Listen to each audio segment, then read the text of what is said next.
Assalamualaikum warahmatullahi wabarakatuh. Salam.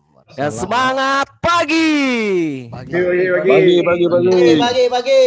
Selamat datang rekan-rekan semua di Kov Warrior Bekasi Juara Podcast ya. Perkenalkan saya Sandi Rustandi sebagai moderator pada podcast pagi hari ini ya. Kebetulan juga narasumber kita sudah ada di samping saya nih. Bapak Tony Satrio selaku GM Telkom Akses Retail Bekasi ya.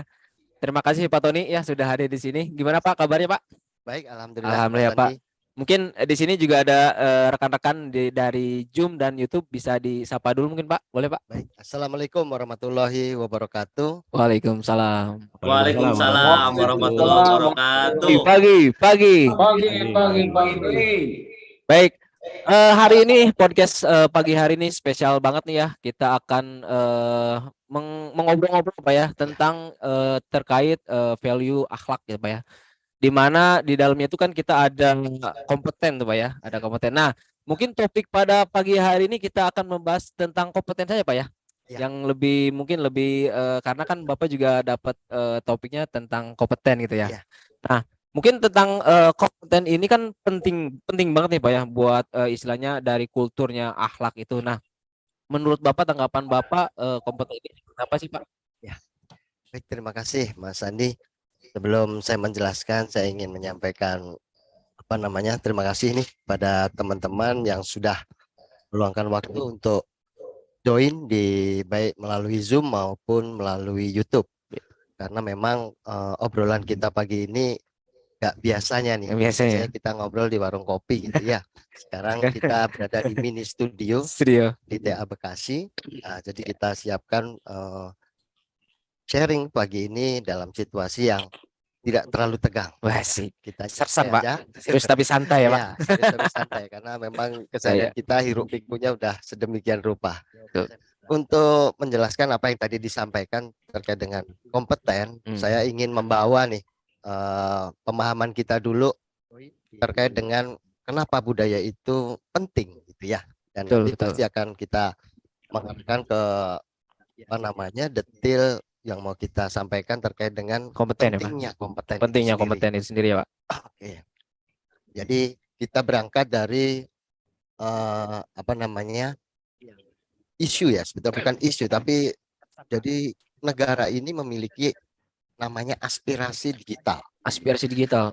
Awal muasalnya kenapa culture akhlak itu muncul, itu berawal dari satu pertemuan di sisi kenegaraan ini, di mana Presiden Jokowi waktu itu juga menyampaikan bahwa negara Indonesia ini memerlukan sekitar 9 juta talent digital. 9 juta talent digital. Ya. Banyak banget Pak ya. 15 tahun ke depan. Selama 15 tahun ke depan, mungkin termasuk kita juga ya Pak. Ya, jadi sehingga setiap tahun itu sebetulnya diperlukan talent digital sekitar 600.000 ya, banyak juga nih. Per tahun. 600.000.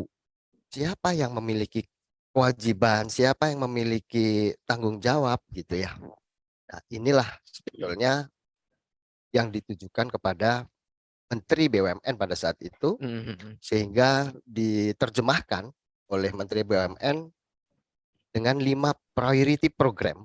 Wah, ada program ya berarti Pak, langsung ada programnya. Langsung dijawantahkan dalam program oleh Menteri BUMN. Ada 5 program tuh Pak. Wah, apa aja tuh Pak programnya Pak? Jadi 5 program itu yang pertama economic value for Indonesia. Jadi Indonesia ini Presiden Jokowi pengen di 15 tahun ke depan itu memiliki economic and social value, punya value added dari sisi ekonomik dan sosial. Yang kedua dari sisi business model innovation. Kemudian ada yang ketiga dari teknologi leadership. Yang keempat energize investment. Nah, ini yang terakhir nih, unleash talent. Jadi unleash talent itu istilahnya melepas talent. Tapi untuk trennya ke depan ini sudah lari ke digital. Sehingga talent digital inilah yang dimintakan oleh Presiden Jokowi para BUMN yang ada di Indonesia sebagai factory-nya digital. Jadi pabriknya talent digital itu ada di BUMN. Sangat banyak sekali ya, kita harus mempunyai tadi 9 juta ya untuk 15 tahun ke depan itu ya Pak. Wah, banyak sekali itu, bukan talent yang sedikit, apalagi tadi per tahunnya sekitar 6.000-an ya Pak. Ya sekitar 600 per bulan ya, per tahun ya. Per tahunnya sekitar 600-an ya. Banyak banget ya Pak. Ya mungkin tadi juga ada 5 programnya ya yang Proiti juga tadi sudah disebutkan juga sama Pak Tony. Mungkin Bapak ada sejarah atau mungkin ada sial-sial apa historinya nih Ya, terkait dengan akhlak. Kenapa sih akhlak ini diluncurkan ya, gitu Pak? Mungkin bisa dijawab mungkin Pak. ya. Jadi menyambung lagi yang tadi sudah saya ceritakan, bahwa yang namanya unleash talent itu, talent digital itu harus diciptakan dari BUMN di Indonesia. Nah, semua BUMN di Indonesia memiliki portofolio yang berbeda-beda, ya, memiliki portofolio yang berbeda-beda, sehingga dengan tujuan kita menciptakan talent digital, BUMN memiliki tanggung jawab untuk menyiapkan talentnya atau people-nya siap di global player. Nah, siap di global player ini otomatis kita harus menerapkan culture. Supaya people-nya siap, Menteri BUMN menerapkan adanya culture akhlak ini untuk BUMN se-Indonesia. Se-Indonesia ya. Termasuk kita ya. Termasuk Telkom. Untuk apa? Untuk menyiapkan talent digital itu tadi. Betul. Yang 9 juta itu ya Pak? Ya, salah satunya seperti itu. Ya. Baik. Mungkin ini kan apa akhlak itu terbitnya di tahun berapa sih Pak? Yang dari presiden atau dari Menteri BUMN itu diluncurkan ke perusahaan-perusahaan BUMN ini mungkin dari tahun berapa Pak? Gitu. Ya. Awalnya ya. Jadi memang akhlak ini termasuk baru. Ya, sekitar Juli tahun 2020. Itu sudah di-launching. Ya. Jadi sebelum di-launching memang tujuannya munculnya culture akhlak ini digunakan untuk membentuk people khususnya people BUMN ini menjadi orang-orang yang siap sebagai pemimpin bisnis digital di era digital ke depan ya. gitu ya Pak. Dan itu dijawab oleh Telkom Group gitu ya. Dijawab oleh Telkom Group melalui corporate strategic skenario. Sehingga telco yang kemarin itu disebut dengan bisnis telco, kita akan bertransformasi menjadi digital telco. Ya mungkin ininya Pak, kita yel pasti ada win digital. Ya, betul. Mungkin contohnya Pak dari telco ke digital telco itu seperti apa Pak mungkin Pak? Jadi gambarannya dari telco menuju digital telco. Telkom Group itu di dalam CSS-nya akan melakukan restrukturisasi portofolio menjadi 3 pilar. Yang pertama service connectivity, kemudian service digital, kemudian service platform ya. Digital platform, digital connectivity, dan digital service ya. Nah, di situ untuk bisa Telkom Group mengarah kepada bisnis tersebut, makanya muncullah culture akhlak diterapkan di Telkom Group ini untuk membentuk people yang ada di Telkom khususnya dan anak perusahaannya berpikiran dan memiliki culture digital ke depan. Siap. Nah, mungkin ini Pak, cara membangun pemahaman core value akhlak ini ya buat teman-teman nih khususnya karyawan itu seperti apa sih Pak? Baik. Jadi pertanyaan ini saya menjawabnya melalui satu bagan yang disebut dengan the journey of akhlak. Jadi akhlak itu muncul dalam perjalanannya seperti apa? Muncul di tahun 2020 bulan Juli dan sampai dengan 2021 bulan Juli juga, itu dalam periode sosialisasi namanya ya. Sosialisasi artinya teman-teman atau people di seluruh Telkom Group termasuk anak perusahaan disosialisasikan apa itu namanya budaya akhlak ya. Karena tiba-tiba kan kita terkaget-kaget nih. Kemarin digital gitu. Kita punya kan value perusahaan Telkom Akses awalnya digital, kok tiba-tiba muncul artefak baru, apaan nih kan gitu ya. Itulah dalam rentang itu kita diberi waktu untuk melakukan sosialisasi gitu ya Pak. Oke, itu kan cara pemahamannya gitu ya Pak. Nah, mungkin untuk cara perilakunya Pak, core value akhlak ini spesifiknya terhadap pekerjaan nih Pak atau unit gitu Pak. Seperti apa Pak? Jadi dari pertengahan 2021 sampai saat ini, sampai hari ini, itu rentang di mana disebut dengan internalisasi. Internalisasi itu apa sebetulnya? Yaitu membangun perilaku core value akhlak yang spesifik terhadap pekerjaan unit. Dan program-programnya disebut dengan culture activation. Ya, jadi makanya teman-teman yang selama ini masukin diarium, kemudian ada hack idea dan sebagainya, itu bagian dari program digital culture-nya Telkom Group yang harus kita laksanakan dalam rangka internalisasi itu tadi. Jadi setelah kita tahu, kita paham, oh akhlak seperti ini, terus gimana cara melakukannya? Nah, itu disebut dengan internalisasi yang sampai saat ini. Oke. Jadi teman-teman perilakunya seperti itu juga ya. Nah, mungkin di sini kan kita juga di perusahaan khususnya kami nih ya Pak, di perusahaan Telkom Akses ini kan ada leader juga tuh Pak ya. Ya, Kita ada leader. Nah, gimana sih cara membangun ke teman-teman leader ini untuk akhlak ini khususnya yang kompeten nih Pak? ya, Gimana seperti apa tuh Pak kalau baik. untuk leader Pak? Terima kasih. Bagus nih pertanyaan. Hmm. Jadi dalam internalisasi dan implementasi dari culture akhlak ini, itu ada dua fungsi yang sama-sama harus berjalan. Yang pertama, leader. Leader. Leader itu fungsi yang sangat strategis karena leader itu harus menciptakan satu situasi, satu ekosistem di unit masing-masing yang mendukung culture aktivasi ini berjalan. Hmm. Ya.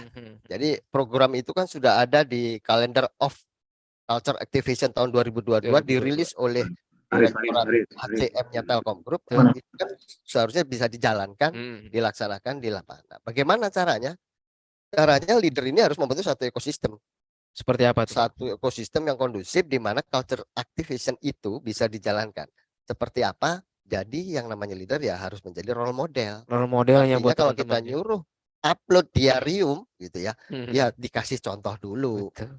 Leader-leader ini harus ngasih contoh. Kita nggak mungkin ngasih perintah ke anak buah, ayo diarium upload, cuman leadernya nggak pernah. Nah itu yang bagian kenapa saya mengatakan bahwa leader harus membentuk satu situasi yang kondusif, situasi yang mendukung cultural activation ini berjalan. Berjalan gitu ya. Oke. Fungsi staff, Fungsi staff. Nah, saya ada staff tambahkan. juga Pak. Jadi staff juga ada fungsinya di sini. Jadi staff ini juga harus aktif involve ya, aktif untuk ikut dan do it more. Artinya ya udah jalankan dengan itu sebuah mandatori. Culture perusahaannya sudah ditetapkan di negara ini oleh Menteri BUMN, oleh Telkom Group, ke Telkom Akses, laksanakan aja. Do Laksanakan, it more. laksanakan Itu ya, maksudnya do ya. it more. Oke.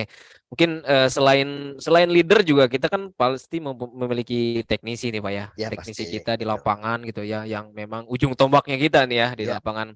Nah, bagaimana sih cara menanamkan ke teman-teman teknisi ini, khususnya yang kompeten lah Pak? Seperti apa itu Ya. Pak?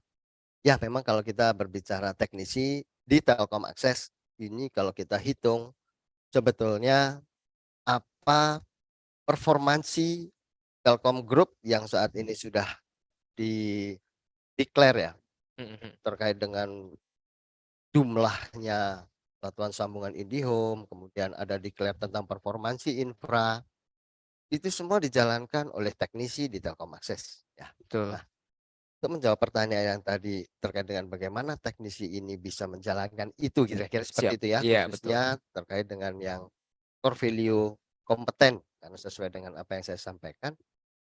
Mau tidak mau leader memiliki fungsi yang utama. Kalau leader tidak bisa memberikan arahan, memberikan indoktrinasi, memberikan propaganda terkait dengan pelaksanaan culture ini, otomatis teknisinya tidak akan terupdate bagaimana cara dia harus melakukan. Betul. Nah, kondisi ekosistem dari kerja di unit masing-masing itu sangat penting. Penting banget. Karena teknisi ini akan memiliki rasa percaya diri pada saat dia menghadapi kesulitan di lapangan. Ya. Di lapangan jadi nggak dilepas juga ya sama leadernya gitu Pak ya. Jadi pada saat minggu lalu itu ada kunjungan dari Direktur Operation Pak Jufri ke Bekasi, beliau juga menyampaikan yang namanya fungsi leader itu. Dia harus tahu teknisi itu bagaimana cara mengerjakannya. Ya, tidak hanya nyuruh kemudian dilepas dan tidak dievaluasi. Fakta-fakta brutal yang selama ini kita temukan di lapangan itu tidak 100% kesalahan dari teknisi juga. Tapi kita juga punya peran di situ. Pada saat eskalasi dari teknisi itu tidak kita tanggapin, eskalasi dari teknisi itu kita tidak sikapi dengan memberikan lagi arahan yang sebaiknya, mereka akan survive di lapangan bagaimana menyelesaikan masalah mereka sendiri masing-masing. gitu Iya. ya, tanpa Karena dikawal. merasa tidak mendapatkan support, akhirnya nyambung lah pakai e-connector dan lain-lain sehingga muncullah fakta brutal. Hancur dapat di Ya. lapangan nanti ya Pak seperti itu. Apa namanya di ODC, bagaimana cara menyambungkan dan kabel itu ngaturnya alurnya seperti apa, pada saat nanya ke TL-nya dimarahin, ya udah saya sambung dengan cara sendiri. Betul. Istilahnya begitu. Nah, Ya. itulah yang saya sebut bahwa culture activation, program culture ini termasuk di dalamnya kompeten bisa berjalan di lapangan itu berjalan di lapangan. ada fungsi Fungsi utama leader ya. yaitu dari leader itu sendiri. Berarti Gitu, Mas. intinya kita balik lagi ke leader Pak ya. Kembali lagi. Jadi utamanya di leader, role modelnya itu di leader gitu Karena ya role Pak. modelnya ada di sana. Oke, jadi leadernya juga jangan pelit-pelit ya. Maksudnya kan kita juga harus kompeten ya, share ke knowledge juga ya. Apalagi share knowledge. kita juga kan diwajibkan setiap pagi juga untuk briefing pagi tuh Pak ya. Morning Mungkin briefing. bisa di situ teman-teman leader menyampaikan gitu ya Pak ke Ya. teman-teman teknisinya gitu Pak. Mungkin bisa digambarkan Kak, mungkin untuk bisa membangun nih teman-teman teknisi ini dari leader ke teknisi, untuk khususnya kalau PU akhlak ini yang kompeten seperti apa sih Pak gitu, Ya. gambarannya gitu Pak saat briefing kita nih, biar Ya. teman-teman juga tahu juga nih Pak gitu. Untuk menjawab yang barusan disampaikan, bagaimana menyampaikan pada saat morning briefing, nanti detailnya ada setelah slide setelah ini ya. Siap. Detailnya nih, Detailnya, karena gini. Pada saat nanti saya menjelaskan di slide selanjutnya, kompeten yang ada di benak kita ternyata sedikit berbeda dengan apa yang nanti saya jelaskan, karena yang saya jelaskan itu muncul dari referensi budaya akhlak. Nah, setahu kita kan kompeten, oke. Tapi untuk menjawab singkat yang tadi ditanyakan, pada saat morning briefing, gitu ya, mau tidak mau, suka tidak suka, selalu diulang setiap hari, ya terkait dengan kualitas, terkait dengan integritas. Dua itu sebetulnya. Yang ketiga terkait dengan disiplin operasi. Nah, itu bagian dari kompeten sebetulnya. Nanti bisa dipahami setelah saya sampaikan selanjutnya. Iya. Jadi mungkin Bapak tentang kompeten ini, mungkin kompeten itu apa sih Pak gitu Pak? Kompeten itu gitu Pak. Ini penting nih. Nah, teman-teman, ini sebagai sharing pagi ini ya. Jadi kita ada dua bahasa yang selalu kita temui di keseharian kita berbicara tentang kompeten. Yang pertama kompeten, yang kedua kompetensi. Nah, ya, sekali lagi saya ulang, ada dua kompeten dan kompetensi kata gitu ya, yang selalu muncul pada saat kita melihat performansi, kekuatan, produktivitas dari teknisi. Kompeten dan kompetensi. Nah, pada saat kita berbicara kompeten by akhlak, karena referensinya kompeten itu banyak sekali sih Pak ya. Semua disiplin ilmu punya definisi berbeda. Betul, mungkin ada contohnya Pak beberapa. Ya, bisa ini. Kalau kita ngomong dengan teman-teman yang ada di unitnya B.J. Habibie misalnya dan sebagainya, kompeten itu mereka lebih banyak berpikir tentang skill saja. Ya, skill saja. Skillnya gitu ya. Skill, udah kompeten nih orang nih kalau udah skillnya jago gitu kan. Kalau dia jago, dia sertifikatnya banyak, disebut kompeten. Itu versi mereka. Tapi kalau kita bergerak dan bertanya dan melihat dari sisi culture budaya akhlak, kompeten dalam hal ini dibagi menjadi dua. Yang pertama hard skill itu di atas. Jadi kalau gambar dari iceberg itu kan kayak gunung es. Itu di atas itu disebut dengan hard skill. Yang di bawah laut itu ada soft skill. Nah, kalau kita berbicara kompeten by akhlak, definisinya adalah belajar terus-menerus dan selalu meningkatkan kapabilitas, enhance capability. Jadi continuously learning and capabilities enhance, artinya kita sendiri yang punya kapabilitas itu harus ditingkatkan, tim kita, teknisi kita ditingkatkan kompetensinya, kemudian dia belajar terus menerus. Itu tagline yang selalu disampaikan oleh corporate terkait dengan hal itu. Nah, saya lanjut lagi, bagaimana dengan kompeten Pak? Apa bedanya dengan kompetensi? Biasanya seperti itu. Kompetensi sama kompeten nih Pak. Kan tadi ada dua ya Pak. Kompeten sama kompetensi. Ini apa nih? Kompeten nih karena nggak punya sertifikasi. Jadi kadang-kadang kita salah ucap aja gitu. Nah, bagi yang kita sharing pagi ini untuk menambah wawasan dan pemahaman kita terkait dengan apa kompeten dan apa kompetensi. Gitu ya. Untuk berbicara kompeten by akhlak, itu ada tiga hal sebetulnya yang digambarkan. Saya menggambarkan dalam bagian yang ada di layar. Yang pertama, perilaku akhlak kompetens itu yang pertama membantu orang lain untuk menjadi bisa. Membantu orang lain untuk menjadi bisa. Ya, gitu Pak. Pertama. KPI yang ada di unit kita ya. Ya. Jadi kita membantu orang lain untuk menjadi bisa. Kemudian dengan tujuan apa? Dengan tujuan teman-teman ini bisa melakukan yang terbaik untuk perusahaan. Ya, to be the best itu tadi. Kemudian yang kedua, poin yang kedua adalah membangun diri sendiri dan lingkungan untuk selalu belajar. Meningkatkan kompetensi diri ya. Meningkatkan kompetensi nggak harus kita nunggu undangan untuk sertifikasi CEVOS, tidak harus menunggu kita diundang sertifikasi CCNA di Amerika, nggak harus seperti itu. Kan? Berarti menunggu Pak itu. Nunggu Berarti pikniknya. kita sekarang harus menjemput ya Pak. Ya, kita sebetulnya belajar atau meningkatkan kompetensi kita sehari-hari. Kita tidak paham dengan PBJFO misal. Atasan kita sudah nge-share, di FA juga ada gitu kan. Nah, itulah kita pelajari, ya kan. Pada saat kita ke lapangan kita menemukan ada hal yang tidak lurus, kita punya referensi, oh harusnya PBJFO seperti ini, kemudian kita mengarahkan tim di lapangan dan sebagainya. Itu bagian daripada build ya, membangun ya. kompetensi yang ada di kita dan di lapangan. Yang ketiga itu adalah solve atau menyelesaikan permasalahan, dalam hal ini adalah menyelesaikan kegiatan aktivitas di lapangan dengan kualitas ya, dengan mengedepankan kualitas. Dan tentunya juga ada mitigasi yang harus kita pikirkan, karena pada saat kita tidak berpikir tentang mitigasi, artinya ada hal yang satu langkah itu belum dijalankan. Ini contoh aja, ini contoh karena ini teman-teman Telkom Akses semua ya. Pada saat kita melakukan benjar, kita menyelesaikan itu dengan kualitas ya. Tapi ada mitigasi yang harus tetap kita pikirkan. Kalau ternyata kita melakukan benjar, kemudian ternyata menjual tiket yang banyak, gitu kan? Terus kemudian timnya nggak full, pada saat tiket itu muncul, nah itu ada mitigasi yang belum sempurna yang harus kita sempurnakan lagi. Kalau enggak, ya kita benjar, hasilnya 3 bulan, 4 bulan ke depan, tapi Q-nya besok udah cemplung. Kira-kira begitulah. Ini dinamika saja. Dinamika. Baik, mungkin bisa kasih contoh Pak, cara membangun diri kita nih Pak ya, khususnya diri sendiri gitu ya, untuk supaya kompeten itu Pak. Ya. Itu Pak, mungkin seberapa? Ya, ini yang menjadi tantangan di masing-masing kita yang join di podcast maupun di di YouTube. Bagaimana cara membangun diri kita supaya kompeten. Itu supaya kompeten, karena kan gimana Pak, jadi kadang kita juga suka susah gitu untuk melawan diri sendiri nih Pak gitu. Berikut teman-teman juga mungkin seperti apa gitu Pak. Betul. Untuk melawannya gitu. Jadi kita kembali sedikit ya, kita tengok ke belakang sedikit. Saya ulang statement saya yang tadi. Jadi kompeten by akhlak itu tidak hanya hard skill. Artinya kalau hard skill kita lihat kita punya sertifikasi TCP/IP, CEVOS dan sebagainya, brevet dan sebagainya. Tapi kita punya soft skill yang ada di bawahnya.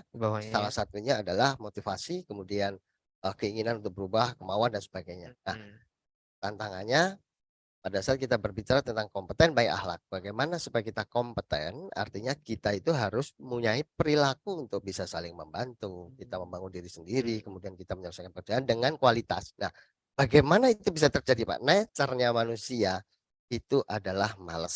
Malasnya itu Pak, makanya kita harus harus melawan rasa malasnya itu gitu Pak. Malas, ego, sektoral, itulah nature manusia. Itu kesempurnaan manusia memang diciptakan sejak lahir. Nah, bagaimana kita mengaturnya? Kalau di agama kita ada puasa kan? Puasa, betul. Puasa Ramadan itu membongkar malasnya kita. Sebetulnya intinya itu ya. Untuk mengendalikan. Nah, bagaimana dengan untuk di Telkom Akses sendiri untuk membangun itu? Satu, yang pertama kembali lagi pada fungsi leader. Yang leader yang tadi yang sudah teman-teman di teknisi bisa diindoktrinasi dengan perilaku kompeten ya. Mereka mau saling membantu, mereka mau mengembangkan diri sendiri, mereka mau menyelesaikan dengan kualitas. Itu ada fungsi leader di atasnya, yang terus-menerus memberikan pemahaman kepada mereka dengan sabar ya. Jangan emosi, nggak sabaran dan sebagainya ya. Itu akan membentuk satu situasi pekerjaan yang kondusif sehingga teman-teman di bawah ini kan sebetulnya pola pikirnya beda dengan yang di atas. Betul, leader, ya. Pasti beda Pak. Sangat berbeda. Nah, kita harus bisa memasukkan pelan-pelan. Nggak bisa kayak kita masukin kopi di gelas kemudian udah terisi ini kopi. Nggak bisa begitu ceritanya. Karena kita tidak berhadapan dengan mesin. Ya, kita berhadapan dengan makhluk hidup, dengan manusia, dengan segala kesempurnaannya, ya kan? Karena kekurangannya itu adalah sebuah kesempurnaan. Karena manusia itu kan makhluk ciptaan Allah yang paling sempurna. Sempurna ya. Paling sempurna, nggak ada yang lebih dibanding mesin ya, ya. Sehingga kekurangannya itu adalah kesempurnaannya. Maka dari itu fungsi leader ini sangat penting dalam implementasi ini. Dia harus bisa memberikan indoktrinasi pelan-pelan ke bawah supaya teman-teman di bawah ini sangat sadar dan paham sekali bahwa mereka itu harus menyelesaikan dengan kualitas. Itu yang pertama. Yang kedua, ya saling membantu. Nggak ada jalan lain karena kita nggak bisa berdiri sendiri. Saya di sini tidak bisa berdiri sendiri. Kalau tidak ada Mas, kalau Ya. tidak ada para panitia operator ini, nggak bisa saya duduk di sini terus ngomong sendiri kan nggak mungkin. Iya, Maka iya, dari iya. itu ini semua berkesinambungan ya. Satu kolaborasi yang harus diciptakan supaya kompeten itu nyampe ke bawah itu tadi. Nyampe ya. Niatnya core value kompeten itu nyampe tidak hanya sebatas tulisan yang ada di Betul, betul, artefak, betul. harmonis apa kan gitu ya. Tapi harus nyampe ke Tapi bawah. nyampe dan dilakukan gitu ya, Pak. Dan dilakukan Iya, dengan dilakukan dengan ikhlas, ikhlas ya, intinya Pak. dengan Intinya ikhlas. gitu. Gitu. Oke. Jadi banyak banget ya pemahamannya tadi sudah disampaikan sama Pak Tony juga. Mungkin ini Pak ya, mungkin di era sekarang ini kan di era digital nih Pak ya. Otomatis juga dari BUMN yang lain juga kita pasti berlomba-lomba dengan ketat nih Pak ya. Gimana sih kita caranya supaya menjadi tetap yang terbaik nih Pak Ya. gitu, khususnya dengan core value akhlak ini Pak gitu, Ya. supaya kita tetap bisa namanya melewati rintangan-rintangan gitu Pak yang memang di tahun-tahun ini gitu Pak. Ya. Seperti apa itu Pak kalau Baik. ini? Yang disampaikan tadi untuk menjadi yang terbaik itu Betul, sebetulnya yang terbaik. sudah involve dengan apa yang diinginkan oleh core value kompeten. Jadi core value kompeten ini di dalam perilaku yang ditetapkan ya, perilaku yang ditetapkan oleh Direktorat HCM-nya Telkom Group itu menginginkan implementasi core value akhlak itu meninggalkan habit ya, meninggalkan habit di organisasi to be the best itu tadi. Jadi organisasi value-nya yang diharapkan dengan implementasi core value khususnya kompeten, karena akhlak beda lagi nanti ada ceritanya, harmonis beda lagi, kolaboratif beda lagi. Nah, untuk yang kompeten, living habit yang diinginkan dengan diterapkannya core value akhlak ini adalah untuk unit dia to be the best. Ya, untuk unit yang terbaik. Kemudian untuk personalnya ya, personal value-nya yang diharapkan adalah hashtag terus belajar. Terus belajar. Terus belajar artinya ya mau belajar, nggak gengsi gitu lah, nggak gengsi. Kita kan kadang-kadang saya gengsi, lu siapa sih? Enggak gitu. Karena kita tetap harus belajar, mau sebagai presiden, mau sebagai menteri, mau sebagai direktur, sebagai GM, mau terus sampai ke bawah, itu tetap harus mau terus belajar. Terus belajar, terus menerus belajar gitu ya, Itu membangun diri kita kompetensi supaya tadi itu. menjadi kompetensi gitu ya. Baik, terima kasih Pak Tony mungkin tadi jawabannya. Nah, selanjutnya mungkin kita ada di tanya jawab Pak ya di sini. Jadi untuk di peserta Zoom nih sudah banyak juga ya, udah yang join Zoom dan juga di live YouTube ya teman-teman. Untuk Zoom ya ada 50 orangan gitu ya, ada 50 orang lebih, dan untuk YouTube juga 50 juga nih, 50 orang yang join ya. Ada 100. Oh, ada 150. Ada 150 orang untuk yang di live YouTube ya.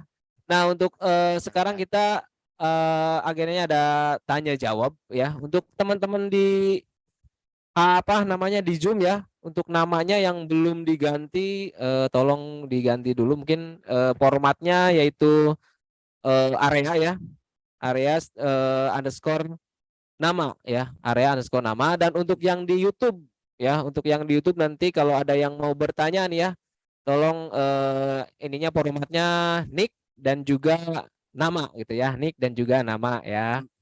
Nah, mungkin saya buka dulu nih. Untuk ininya untuk di Zoom-nya ada yang mau bertanya kah? Mungkin mangga raise your hand. Izin bertanya Pak Sandi. Boleh. Siapa ini? Aris. Siap, Bapak Aris. Ya. Aris dari Aris Ahdiat, Bapak Aris Ahdiat. Mau bertanya Pak? Siap. Assalamualaikum warahmatullahi wabarakatuh. Waalaikumsalam warahmatullahi wabarakatuh. Ya, izin bertanya Pak Tony. Ya, apa kabar Pak? Baik, Mas Aris. Alhamdulillah ya. Jadi saya izin bertanya Pak, mungkin ada 1 atau 2 pertanyaan gitu ya.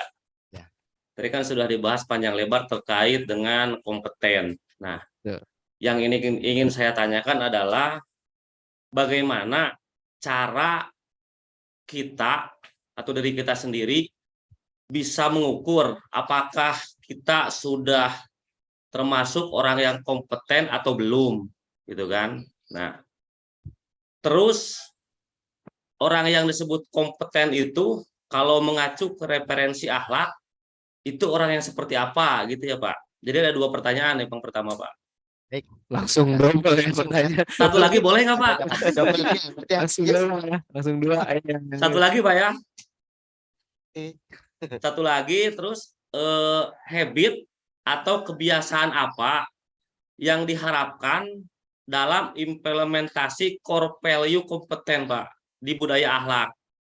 Terlebih jika diimplementasikan dalam kegiatan kita sehari-hari Pak. Sehari-hari gitu ya. Ya, Terima mungkin kasih. itu aja Pak. 3 pertanyaan Pak. Ya, Monggo, ya, terima terima kasih kasih, Pak. Assalamualaikum warahmatullahi wabarakatuh. Waalaikumsalam warahmatullahi wabarakatuh. Terima kasih Mas Arif. Mungkin Pak bisa langsung dijawab Pak. Ketika tadi ditanyakan saya ulang, yang pertama bagaimana cara kita mengukur, Ya, mengukur tadi. kemudian kita disebut kompeten itu bagaimana gitu ya.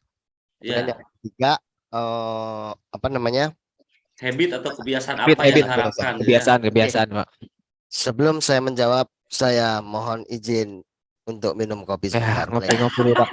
Harus dari tadi ngomong. Ya. Biar nanti jawabannya tepat gitu ya Pak. Kangen ngopi di kantin apa Tony ini? Baik, terima kasih Mas Aris. Pertanyaan ini sangat bagus sekali nih. Yang pertama, bagaimana cara kita mengukur kita kompeten atau tidak ya. Cara pengukuran itu ada 2. Satu kualitatif, yang kedua kuantitatif. Ya. Sampai saat ini setahu saya pengukuran yang kuantitatif atau yang terhitung dengan apa namanya angka gitu ya. Itu masih banyak digunakan kalau kita berbicara tentang kompetensi, bukan kompeten. Karena kalau yang kompeten ada sisi intangible-nya yaitu soft skill yang tidak bisa dihitung kecuali kita menggunakan apa namanya typical survey dan yang menilai orang lain. Nah, jadi saya ulang lagi bagaimana cara kita tahu kalau kita kompeten atau tidak. Itu ada 2 cara. Yang pertama cara kuantitatif, yang kedua kualitatif. Tentu kalau kualitatif ini itu adalah sifatnya subjektif kan gitu ya. Jadi seperti tadi saya menceritakan. Anak itu kompeten nih. Kenapa Pak? Karena dia punya sertifikasi macam-macam, sudah brevet macam-macam. Tapi pada saat dia terjun ke lapangan, dia kagak bisa komunikasi sama pelanggan. Pelanggannya minta cabut gara-gara dia galak sama pelanggan. Pertanyaan selanjutnya, apakah dia disebut kompeten? Belum. Enggak, gitu. Ya, akhirnya kembali belum. lagi ke enggak. Lu padahal dia brevet banyak Pak dan sebagainya. Nah, maka dari itu, bagaimana cara kita mengukur kita kompeten atau tidak? Berarti kita kembali lagi pada perilaku yang ada di core value akhlak tadi. Jadi pada saat kita berbicara dengan build artinya membangun diri sendiri, meningkatkan kompetensi, berarti kita satu punya brevet misalnya gitu ya, punya sertifikasi CEFOS dan sebagainya. Nah, yang kedua ada sisi apa namanya membantu orang lain untuk menjadi bisa, always the best, energize people, energize people, membantu orang lain menjadi bisa, kita menyelesaikan pekerjaan dengan apa namanya dengan berkualitas dan sebagainya. Nah, perpaduan 2 itu akan menunjukkan seseorang itu kompeten atau enggak. Jadi yang pertama dia punya basic apa namanya disiplin ilmu, bisa brevet, bisa sertifikasi di CPIB dan sebagainya, mengikuti e-learning dengan rajin dan sebagainya. Itu di sisi di atas permukaan laut. Kita berbicara di bawah permukaan lautnya, berarti dia sudah menyelesaikan permasalahan di lapangan ini dengan menjaga kualitas. Jadi dia menyelesaikan gangguan, memastikan SCC sampai di pelanggan. Ya, harga mati dan sebagainya. Itu adalah bagian di mana kita bisa menilai orang itu dia kompeten atau enggak. Jadi kalau punya teknisi, punya apa namanya pasukan andalan, dia bisa berkomunikasi dengan pelanggan, dia di karpetnya sudah ada apa namanya barcode brevetnya, kemudian dia pelanggannya ngasih rating itu enggak 3, enggak 5, tapi 10 gitu Pak. Ya. Itu kita bisa sebagai leader mengatakan dia itu kompeten. Tapi kalau dia hanya bisa punya sertifikat banyak, brevet juga bermacam-macam, dan dia ke pelanggan ternyata pelanggannya hanya ngasih rating 1, 2, 3.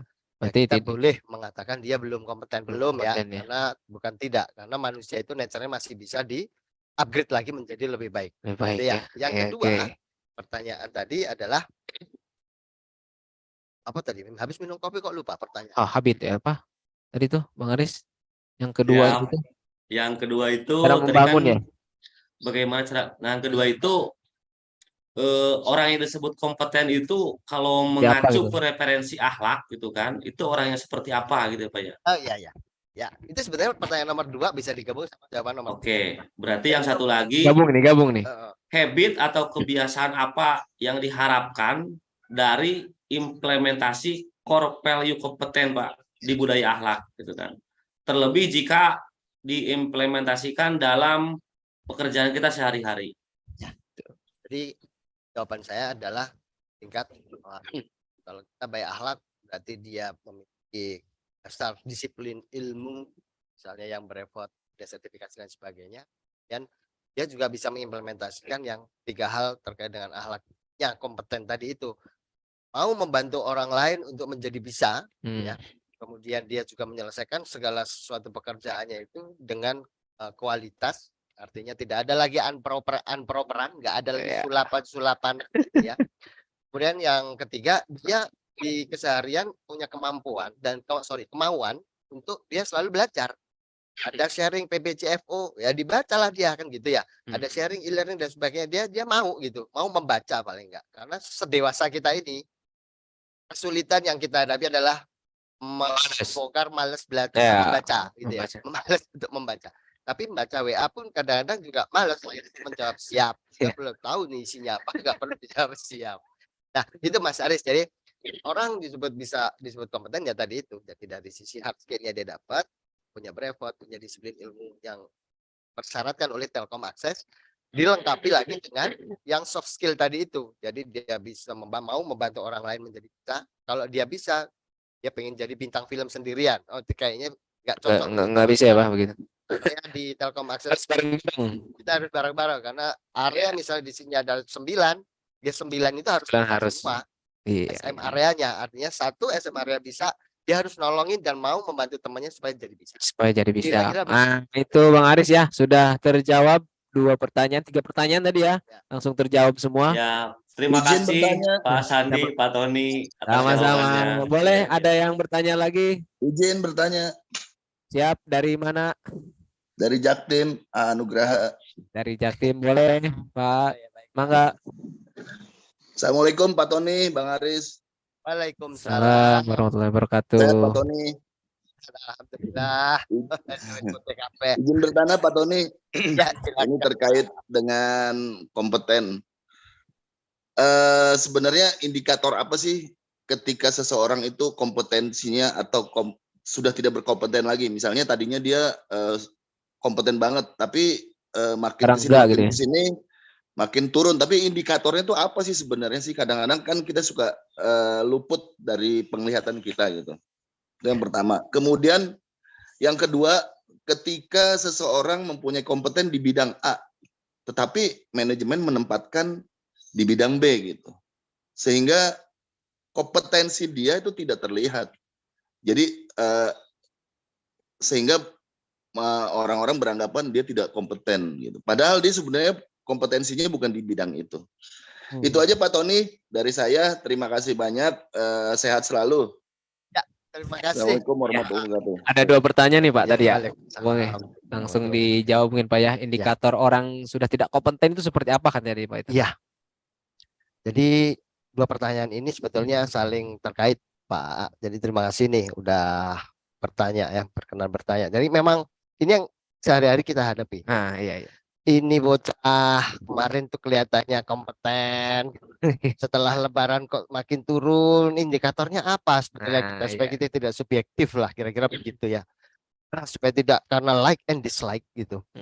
Jadi seperti yang tadi saya jelaskan dalam pertanyaannya Mas Aris ya. Kalau kita jadi ada 2 bahasa, ada 2 kata yang selalu kita gunakan. Yang pertama kompeten, yang kedua kompetensi gitu. Kompeten dan kompetensi. Kalau kita melihat kompetensi itu berarti kita melihat dari sisi hard skill-nya. Oh, dia punya sertifikasi apa, dia punya brevet apa, dia kemarin apa namanya e-learning apa, nilainya berapa, itu terukurnya di situ. Nah, yang menjadi tantangan saat ini adalah kita melihat dia tidak kompeten itu dari mana Pak, indikatornya apa. Nah, dari 3 perilaku core value akhlak yang kompeten tadi, 3 ya. 1, mau membantu temannya untuk bisa. Yang kedua, membangun diri sendiri untuk selalu meningkatkan kompetensi.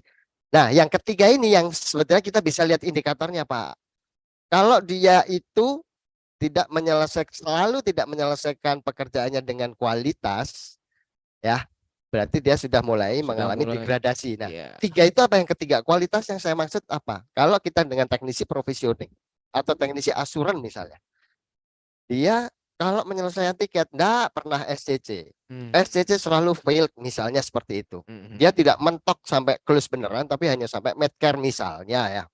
Sehingga dia tidak menyelesaikan pekerjaannya dengan tuntas ya, tanggung setengah-setengah. Nah, itu berarti kita bisa melihat indikasi ya.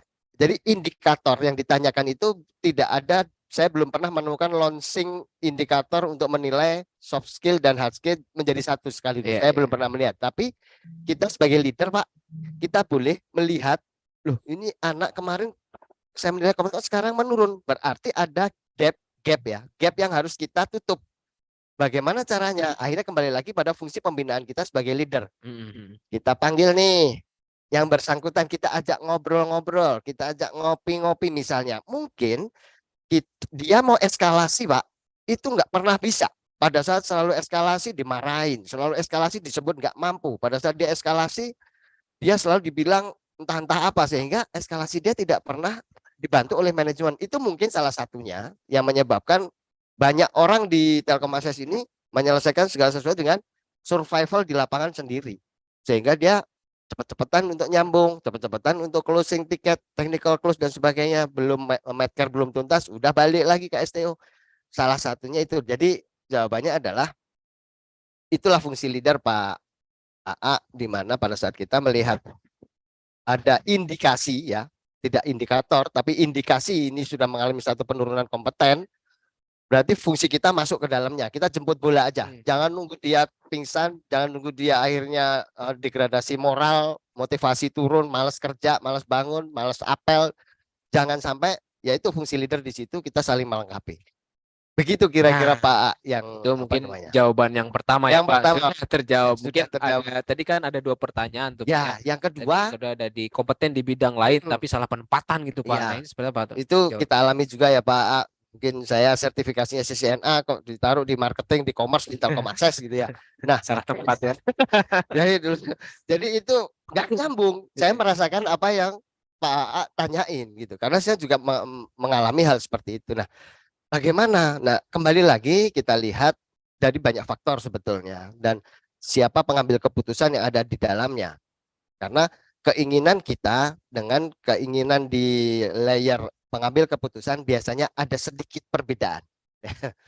Jadi teman-teman yang sebetulnya dia ahli IT lah kok malah di sales, ini ahli IT lah kok malah di warehouse gitu ya. Nah, itu berarti kita ada satu mapping kebutuhan resources, tapi belum mengikutkan disiplin ilmunya gitu ya. Tapi kita cukup berbesar hati saja Pak AA, karena gini, kita sekolah dari SD, SMP, SMA, kuliah, bahkan jadi profesor sekaligus, itu tuh sebetulnya untuk membentuk satu pola pikir saja, satu pola pikir. Pada saat kita pola pikirnya ada misalnya S1, itu kan berbeda dengan pola pikir SMA. Nah, disiplin ilmu apapun yang dia terima, mau lulusan dokter hewan, mau lulusan peternakan dan sebagainya, dia bisa kerja di Excel, dia bisa kerja di finance sekalipun, dia bisa ngambil CFA gitu ya, Certificate Finance Association, ada gitu. Jadi ya artinya kemungkinan dinamika seperti itu Pak akan terjadi. Nah, kalau Bapak dikasih orang yang ternyata sertifikat atau ini nggak nyambung dengan pekerjaannya, fungsi leader lagi untuk kita berikan pemahaman. Ngono Pak. Nah, itu ya Pak. Mungkin sudah terjawab Pak ya dua-duanya. Terima kasih, Terima kasih Pak Sandi. sudah bertanya dan sudah terjawab. Mungkin kita akan alihkan dulu ke YouTube ya. Bagi teman-teman ada yang nanya ini di YouTube. Silakan. Sini udah banyak banget Pak nih Pak. Udah banyak banget yang nih Pak. Kita ambil 2 pertanyaan saja Pak ya untuk di YouTube ya, untuk mempersingkat waktu juga nih Pak ya. Oke, ini ada nicknya 19940136 Dimas ya. Ini dia mau bertanya Pak ya. Pak, mau tanya apa saja contoh kepemimpinan yang baik menurut Bapak dan bagaimana sikap Bapak ketika tidak setuju atau akan suatu hal, namun tetap harus melakukannya, ya Pak. Bisa langsung dijawab Pak untuk pertanyaannya Dimas mungkin Pak. Baik Mas Dimas, ini pertanyaannya bagus sekali nih. Nanya apa aja contoh kepemimpinan yang baik menurut Bapak dan bagaimana sikap Bapak bila tidak setuju akan satu hal namun tetap harus dilakukan ya.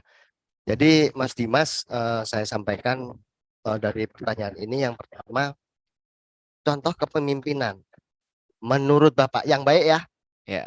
Kita itu sekolah itu sejak SD ya, itu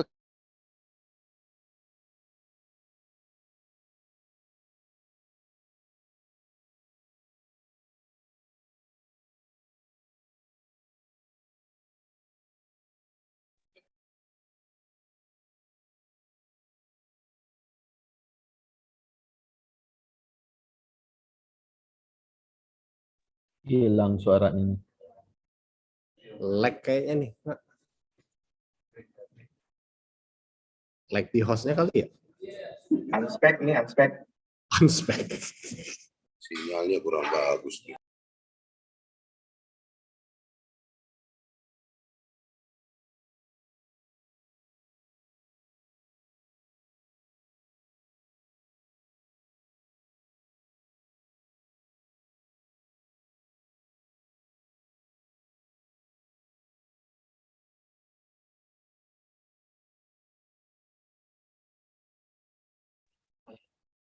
Mohon maaf rekan-rekan, kita ada trouble di listrik, jadi mohon ditunggu sebentar ya.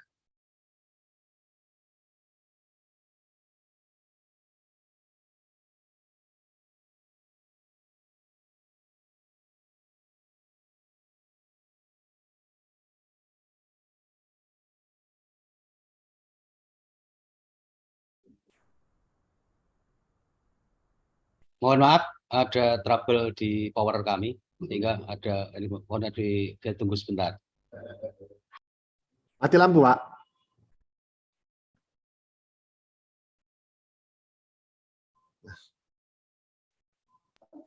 Ada pemeliharaan genset. Walah. Waduh, nggak ngomong-ngomong. Maaf. Minta di push up satpam ini, Pak ya. Makanya ada operator genset. Kirain unspec. Biasanya hari Rabu kalau pemeliharaan.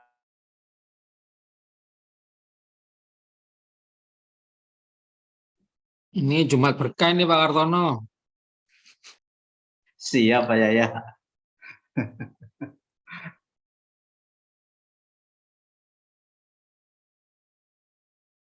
Kerjanya Pak Hartono nih.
Boleh, listrik mati tuh.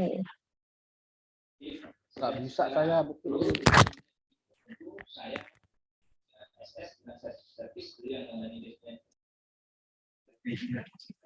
Obeng jangan diumpetin, Obeng.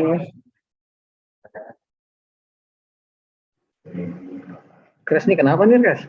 Nggak ada suara Kres ya? Pak Buhori Pak tuh. Oke. Cabut saklarnya. Oke, rekan-rekan, maaf tadi ada kesalahan teknis ya, ada pemeliharaan dari headset. Kita lanjut lagi ya, tadi belum terjawab ya dari pertanyaan dari Dimas Pak ya, mungkin bisa dilanjut Pak pertanyaan dari Dimas ini Pak, monggo Pak. Terima kasih Mas Andi. Oh, ini kita karena di studio mini ya, jadi listriknya belum bayar token kali ini. Gak ada koordinasi Pak. Jadi contoh kepemimpinan yang baik menurut Bapak. Kembali lagi tadi saya jelasin, kita Mas, ini ideal ya. Kita sekolah sejak SD sampai mentok lah, sekarang entah ada S2, S3, ada S1 dan sebagainya. Sejak kecil kita sekolah mulai masuk SD, itu di bed kita itu kan namanya apa? Ada tulisan Tutwuri Handayani.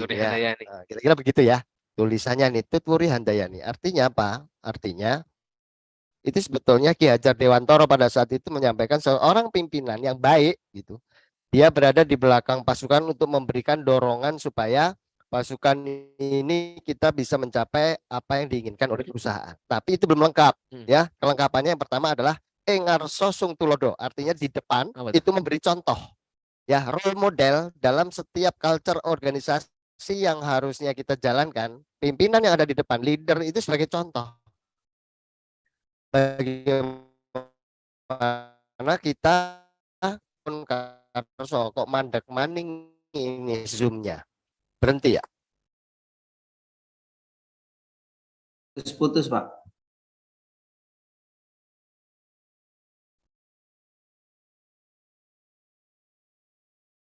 Pastinya dong.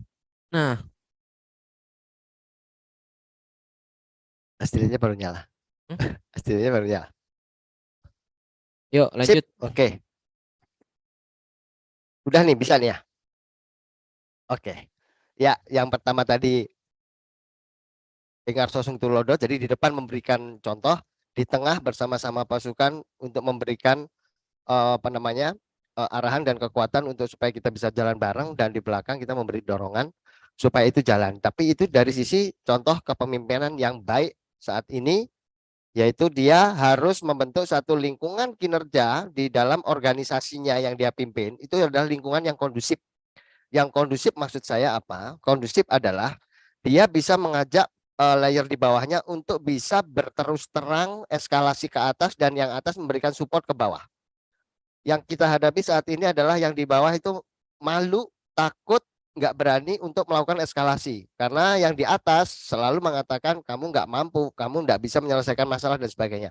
Kita bongkar situasi itu supaya kita bisa membuat situasi unit masing-masing itu menjadi kondusif. Itu menurut saya kepemimpinan yang baik.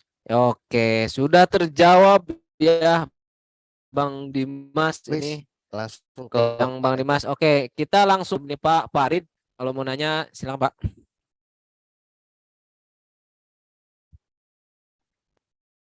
Masih di mute. Siap, terima kasih Mas. Ya. Selamat pagi Pak Tony. Pagi Pak. Bapak izin bertanya, tadi kan dari materi Bapak itu kompetens dan kompetensi itu kan adalah dua hal yang berbeda ya. Ya. Namun bisa jadi kompetensi itu adalah bagian daripada kompeten, gitu ya Pak ya. Dimana kalau kompeten itu pengertiannya bisa membantu orang lain dari tidak bisa menjadi bisa, kemudian membangun diri dan orang lain untuk terus belajar ya, energize people, dan bisa menyelesaikan pekerjaan di lapangan dengan kualitas. Itu terkait kompeten. Namun untuk bisa mencapai pribadi yang kompeten, kan kita juga harus memiliki kompetensi ya Pak. Ada yang Bapak bilang tadi, hard skill dan soft skill gitu ya Pak. Hard skill, alhamdulillah mungkin Fiber Academy sudah cukup banyak lah tematiknya yang bisa dan dibutuhkan untuk teman-teman teknisi ya, baik yang maintenance dan provisioning, baik PA ataupun mitra. Namun untuk yang soft skill, ini kan juga kompetensi yang wajib dan perlu diimprove dan ditingkatkan ke teman-teman khususnya Pak ya.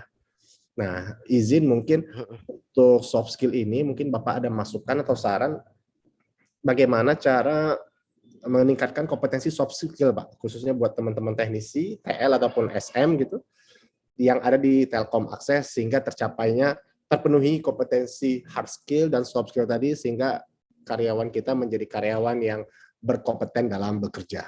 Demikian Pak Tony, terima kasih. Baik, langsung dijawab Pak mungkin. Ya, baik, terima kasih Pak Farid. Pertanyaan ini cukup penting banget untuk perusahaan ini ya. Jadi memang benar hard skill sama soft skill. Nah, sementara ini kita sangat bagus sekali terkait dengan hard skill. Nah, untuk soft skill sebetulnya kalau saya lihat dan saya bedah dari beberapa literatur gitu ya, itu sangat sedikit yang bisa istilahnya merealisasikan bagaimana membentuk soft skill itu, karena soft skill itu bisa terbentuk dari yang pertama dari lingkungan, yang kedua dari historical. Dari historical itu bermacam-macam. Jadi ya mohon maaf nih, kalau saya sendiri misalnya perkembangan psikis dari kecil sampai gede itu sangat mempengaruhi soft skill yang dia bawa sampai dewasa. Ya misalnya saya dulu zaman kecil sering disabetin gitu misalnya, itu akan membentuk satu soft skill tersendiri pada saat nanti dewasa terbentuk. Nah, bagaimana istilahnya membentuk soft skill yang kita harapkan oleh perusahaan. Kalau zaman dulu itu Telkom pernah ada training sama Ari Ginandar gitu ya, kira-kira zaman itu ya. Itu salah satu yang bisa membentuk soft skill, karena pada saat kita waktu itu trainingnya Ari Ginandar itu udah lebih banyak berbicara dari sisi pemahaman yang didekatkan dengan keagamaan sih sebetulnya ya, sehingga dia membentuk satu rasa bersyukur, hidup kaya raya mati masuk surga, kan gitu tuh ceritanya ya. Artinya pada saat kita bilang hidup kaya raya waktu itu ya, artinya yang dulu pernah ada itu ngomong hard skillnya kuat, tapi pada saat kita ngomong dengan tagline mati masuk surga, berarti kita harus baik sesama manusia, saling menolong sesama manusia, nggak julid, nggak jelek-jelekin orang dan sebagainya. Itulah itu yang Ari Ginandar. Nah, mungkin suatu saat dari HCM Telkom Akses boleh tuh berkontak deh dengan teman-teman expert yang bisa membentuk satu soft skill yang diharapkan oleh perusahaan. Itu Telkom Group tahun 2009 kalau nggak salah. 2009 ya. 2008 2009 itu kerjasama dengan timnya Ari Ginandar. Oh, itu nangis-nangis ya. Artinya itu, tapi terbentuk itu kira-kira cuman 1 minggu, dalam artian seminggu itu eling ya. Eling. Akhirnya kembali lagi ke pribadi masing-masing. Eling seminggu doang, Pak. Jadi eling baik sama orang cuman seminggu, habis itu julid lagi. Iya. Ya itulah kira-kira Mas Farid ya. Kalau yang bisa di ini. Terima kasih Mas Farid atas pertanyaan. Ya, Pak Farid sudah terjawab ya. Mungkin kita kasih kesempatan juga untuk satu lagi ya di YouTube nih. Kita kembali lagi ke YouTube, ada banyak banget di YouTube sih yang bertanya. Mungkin kita ambil salah satu lagi ya Pak, karena mungkin kita juga agak waktunya juga kurang ini ya. Oke, di sini ada Agus Rohman ya, izin Pak. Seperti kita ketahui bahwa akan ada transformasi organisasi di lingkaran Telkom Group ya.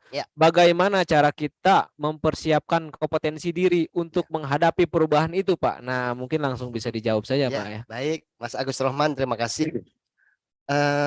Bagaimana kita menyiapkan gitu kan? Karena memang transformasi di Telkom Group ini dengan yang sekarang sudah dicanangkan ke digital service, digital connectivity, kemudian digital platform, yang sekarang ini trending topiknya juga ada yang 5 bold move ya istilahnya, 5 bold move itu FMC itu dah. Bagaimana mempersiapkan kompetensi diri kan gitu. Sebetulnya implementasi atau culture akhlak yang saat ini sudah diterapkan itu sebetulnya digunakan untuk membantu kalian semua ini untuk menghadapi perubahan itu. Jadi kalau dari semua unsur core value-nya akhlak, sebetulnya kalau kita baca detail itu sudah disiapkan untuk membantu kalian semua mempersiapkan kompetensi dan kompeten untuk menghadapi perubahan itu. Di samping kalian sendiri sudah punya kompetensi yang sudah kalian terima ya, artinya sertifikasi, brevet dan sebagainya. Dengan adanya akhlak ini itu adalah sangat membantu untuk kalian mempersiapkan pada saat perubahan itu terjadi sebetulnya. Tapi mau tidak mau kita itu sebetulnya punya kemampuan untuk beradaptasi. Beradaptasi ya. Beradaptasi. Bolak-balik Beradaptasi, kita mengalami bolak-balik. transformasi, bolak-balik kita mengalami kesedihan, bolak-balik kita mengalami kekecewaan. Ya. Ya tetap aja kita tetap pilih kerja di sini gitu maksud saya. Baik. Itu mungkin ya Bang Agus Rohman sudah terjawab ya, mungkin waktunya sudah ini juga ya Pak. Kita mungkin untuk yang tanya jawab kita stop dulu. Nah, di sini juga kita ada kuisis nih ya. Bagi teman-teman yang di Zoom dan di YouTube juga bisa ikut join ya untuk kuisis ini. Nah, nanti untuk formatnya nanti bisa nick underscore nama ya. Mungkin linknya sudah dikirim. Oke, nanti linknya dikirim ya di chat Ya, mungkin di atau mau chat. pakai link saya aja. Cuman Oh, link intinya aja Pak, link aja. 7.000. Enggak apa-apa, lumayan Pak. Buat makan sekali itu Mas. Sekali. Iya, iya, iya. Ya. Oke. Ya, Oke, teman-teman yang di Zoom ataupun di YouTube ya. Mungkin yang kuisisnya nanti ada beberapa soal dan nanti akan mendapatkan 3 orang pemenang nanti ya. Hadiahnya menarik nanti. Lumayan loh. Oh, lumayan 150 juta ya, Pak. Atau 2M. Makasih. 2M, makasih Mas. Ya, nanti ada kita ambil 3 orang pemenang nih nanti ya untuk kuisis ini. Ya mungkin pertanyaan nanti nggak sulit-sulit dan jawaban juga mudah kali ya. Oke, silakan untuk yang mau ikut kuisis join segera ya. Linknya sudah dikirim oleh operator kita tuh di kolom chat ya, dan juga yang di YouTube mungkin bisa ikut join juga. Untuk formatnya silakan nanti nick dan underscore nama ya, supaya nanti tidak kebelit-belit nih nanti siapa yang pemenangnya ya. Ayo. Baru 1, baru 2 yang join. Yuk. Kita tunggu sampai banyak yang join dulu. Kalau mau hadiah-hadiah yang menarik silakan join. Baru 6 orang nih yang baru join. Kita kasih waktu 2 menit ke depan supaya semuanya bisa join biar seru. Ayo Pak Buhori Biar join. banyak, ayo. Sekalian nambahin hadiahnya. Mungkin dari yang Pak live Krisna, YouTube juga nambahin. bisa ya join.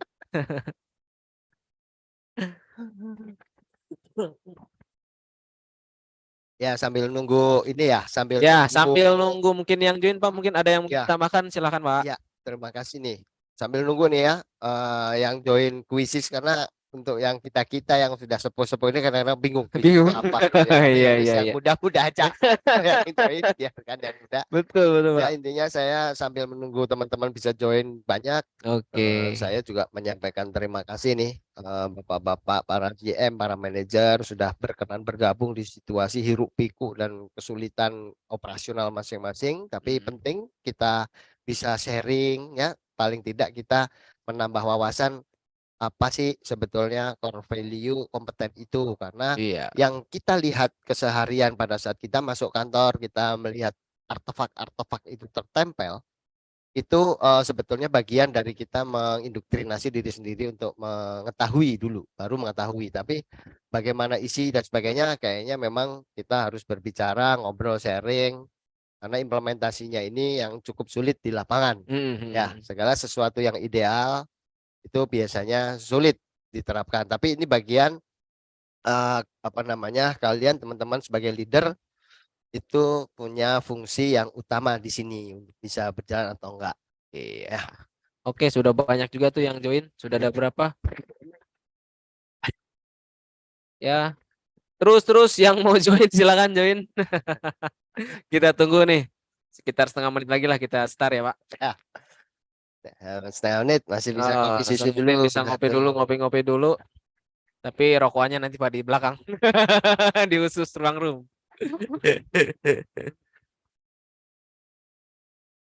Oke, mungkin kita akan langsung mulai aja ya. Saya akan hitung dari mulai 10 mungkin ya, kita akan hitung mundur ya. siap-siap untuk teman-teman yang sudah join, kita akan mulai ya. 10, 9, 8, 7, 6, 5, 4, 3, 2, 1. Yuk, kita start ya, teman-teman. Oke. Siap-siap bagi teman-teman agar fokus menjawab dan bisa meraih hadiahnya ya. Oh. Oke. Yang pertama siapa? Yuk. Yang pertama 2, 3 terus. Burem.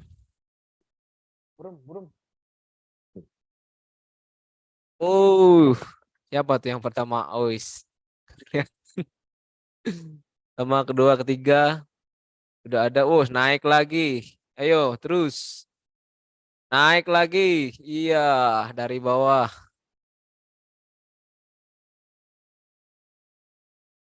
Terus. Oke, yang pertama ada Suci ya, Mas Suci. Ada yang kedua ada. Naik lagi. Iya, terus persaingan ketat ini. Banyak juga yang join nih hari ini ya. Oke, yang kedua Debbie. Iya. Segala ketat ya, Pak. Enggak cuman Tiga ada Soraya yang ketat, persaingan pun Oke. ketat. Nah, Bekasi semua ini kayaknya nih. Oke. Terus.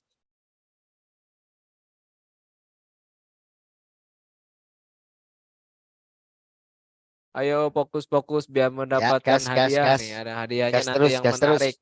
menarik ya. Nanti hadiahnya menarik banget. Gas. Oke, yang pertama masih ada Mbak Suci ya. Dan yang kedua masih ada Mbak Debbie. Ketiga ada Soraya. Apa nih Soraya? Ada Soraya. Ada U-nya di ujungnya.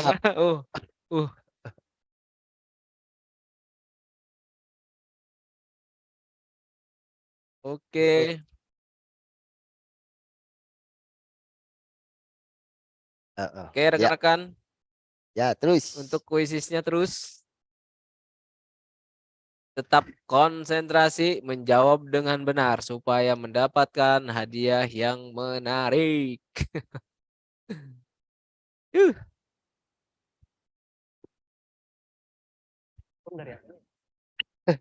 Stinetnya. Server Zoom-nya. Oke.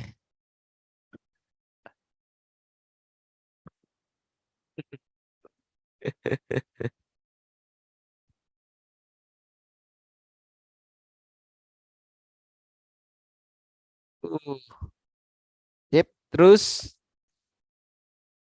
10 soal ya. Putus ya. Iya. Wih. Banyak nih. Padahal nggak terlalu banyak soalnya nih, Pak. Antara 10 atau 7 sampai 10 sih. Oh iya. Sekarang berapa nih? 50 lebih ya? 50 lebihan yang join, Pak. Iya. Bisa nyalonin jadi presiden kalau pemilihnya Iya, Pak. banyak begini, Pak, Mas. Pak. Tapi nggak tahu nanti milihnya siapa. Iya. Sembakonya nggak dipilih. Nggak ada sembakonya nggak dipilih, Pak. Nggak ada amplop nggak dipilih nih, Pak ya. Apa-apa dengan uang sekarang, Pak. Oke, yang pertama masih ada Mbak Suci ya, dan di urutan kedua masih ada Mbak Debbie. Wah, tergantikan ini yang ketiga ya. Ada Bang Den Aldi ya. Yang ketiga ini. Oke.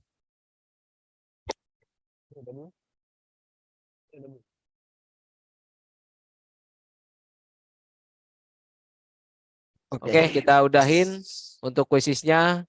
Kita hitung mundur 9, 8, 7, 5, 4, 3, 2, 1. Oke. Ya, kita udahin. Siapanya? Nah, kita sudah mendapatkan nih 3 orang pemenang di sini ya. Di sini pemenang pertama ada Mbak Suci Ini ya. Oke. Wih, selamat untuk Mbak Suci ya untuk Nanti pemenang dihubungi sama utamanya. panitia. Nanti dihubungi sama Jangan panitia. lupa dipotong pajak dan jangan Ya betul preman. betul. Di yang kedua juga ada Mbak Debi ini ya, Mbak Debi untuk pemenang kedua. Dan yang ketiganya ada Bang Den Aldi ya. Oke. Untuk yang pemenang, ketiga orang pemenang ini selamat ya. Nanti untuk hadiahnya dihubungi oleh panitia kami ya. Jadi tunggu saja lah. Habis itu Tunggu mengaku saja. saja. Habis itu mengaku saja. Oke, selamat ya bagi tiga orang pemenang.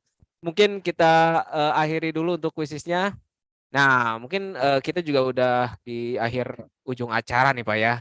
Ya. Nah, mungkin sebelum kita akhiri dulu, mungkin ada sambutan dulu mungkin dari Pak Farid terkait podcast kita pada hari ini, pada pagi ini. Mungkin waktu dan tempat saya persilakan Pak Farid. Siap, terima kasih Pak Tony dan teman-teman panitia di sana. Aduh, grogi saya nih. Harus Pak Budi, mewakilkan Pak Budi, Bapak-Bapak. Yang pertama saya ucapkan terima kasih yang sebesar-besarnya kepada Pak Tony dan tim yang luar biasa menyiapkan acara ini dengan konsep podcast yang luar biasa ya. Saya perhatikan juga ngikutin persiapannya dari beberapa hari, sempat juga trial dan gladi, artinya benar-benar dipersiapkan dengan sebaik-baiknya. Ini adalah merupakan contoh implementasi juga. Hasilan persiapannya dilakukan dengan persiapan yang maksimal. Alhamdulillah sampai hari ini, saat ini terlaksana dengan sangat baik. Walaupun ada satu yang tidak terantisipasi, habis ya Pak. Itu di luar kita. Di luar dugaan. Iya, di luar dugaan. Pihak ketiga. Mohon maaf sebagai panitia. Gak apa-apa, tapi overall semua sangat bagus dan sangat luar biasa, dan kontennya juga sangat menarik, termasuk juga ilmu yang Bapak sharing kepada kita semua juga saya yakin ini sangat-sangat bermanfaat dan membuka dan menambah wawasan kita tentunya ya, bagi teman-teman para manajer dan SM ataupun teman-teman yang ikut join pada kesempatan kali ini. Sekali lagi saya mengucapkan selamat atas kontribusinya pada kegiatan sharing GM kali ini. Kami mewakili Pak Budi mengucapkan terima kasih atas kesempatan dan juga hasil karya Koka yang telah terlaksana dengan baik pada kesempatan kali ini. Dan mudah-mudahan di kesempatan yang berikutnya untuk sesi GM Retail berikutnya menjadi lebih baik dan lebih menarik untuk bisa kita nikmati bersama. Dan kami yakin pasti event-event seperti ini adalah event yang sangat positif dan akan menambah baik pengetahuan serta nambah juga experience baik kepada para panitia di area masing-masing, karena mendapat kesempatan experience untuk melakukan meng-raise acara dengan sebaik-baiknya, dan kita juga bagi peserta akan mendapat insight baru dari para leader-leader sebagai narasumber yang memberikan materi-materi dengan tematik yang beragam yang telah kita tentukan. Demikian mungkin dari kami, mohon maaf. Assalamualaikum warahmatullahi wabarakatuh. Waalaikumsalam warahmatullahi wabarakatuh. Terima kasih Pak Farid atas masukannya pada podcast kita hari ini. Nah, mungkin kita sebelum closing nih ya, udah di ujung acara juga nih ya. Oh iya, mungkin gini ya. Teman-teman yang di Zoom, sebelum kita akhiri podcast pada pagi hari ini, terutama di Zoom dan di YouTube. Nah, kita mau ini ya, yang di Zoom aja mungkin ya. Kita mau foto bareng ya untuk eviden pada podcast hari ini. Tolong mungkin kameranya semuanya, mungkin Bapak-bapak izin di open dulu. Nah, mau kita screenshot dulu ya, mau kita foto dulu buat eviden. Gimana? Gini lah. Baik, gayanya mungkin ini. TA ya Pak? TA ya. Kita gaya pertama komando TA nih ya. TA ya. Kita hitung ya. Ya, siap-siap semuanya. Ada yang belum ini bergaya. Asik. Kita hitung ya, mulai. 3, 2, 1. Oke, sekali lagi mungkin.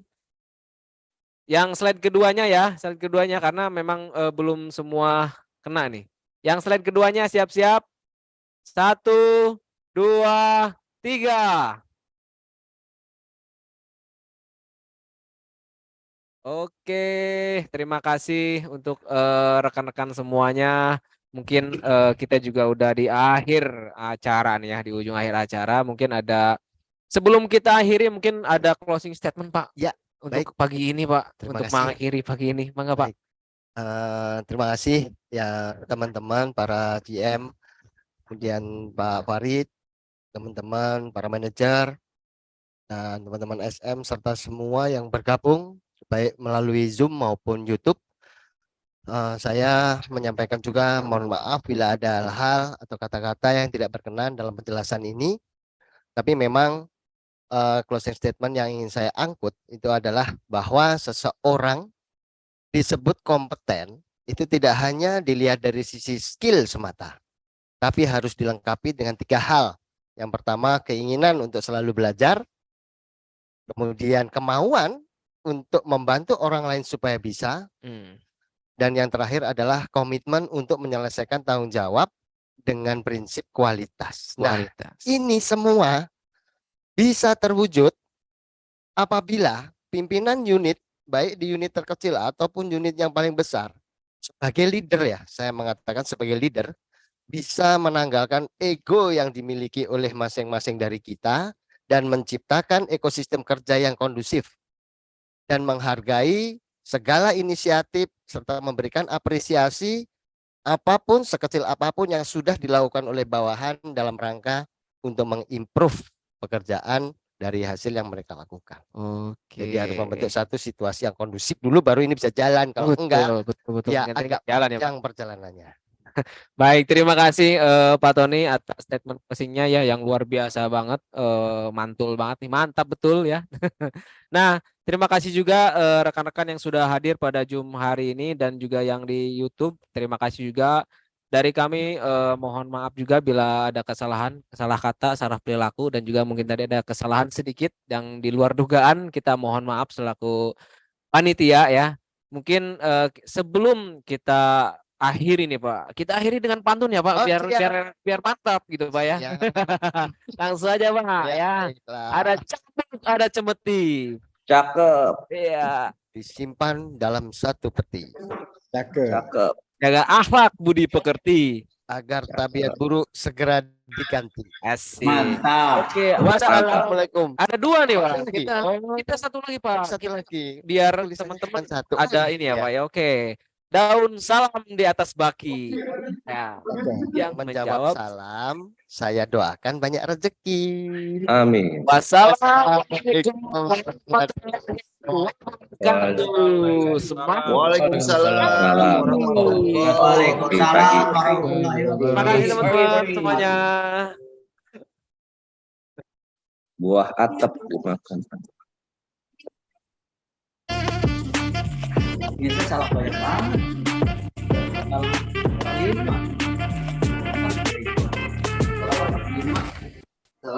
Kuis.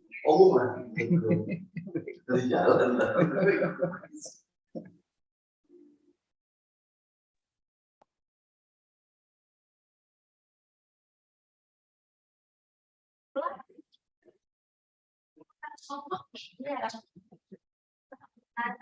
Pak Buhari sehat Pak Bu. Sehat, Pak. Pak Buhari sehat. Sehat, Pak.